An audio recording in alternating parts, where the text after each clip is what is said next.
I have an old Blanco dishwasher model No.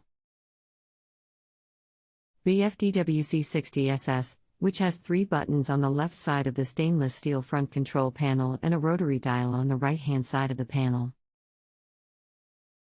The washer is installed in a rental property that I own, and on inspection have noticed the printed settings for the buttons and the dial have been scrubbed off over the years.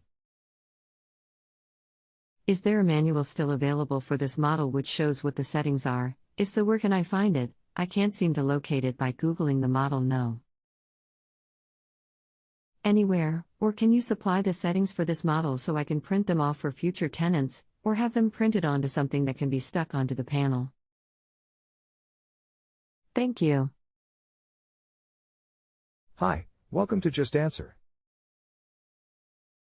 My name is XXXXXXXXXX. I look forward to helping you.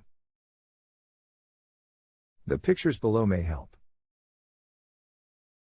If you have a home improvement or appliance question and want to chat with an expert now, visit JustAnswer.com/YTHI.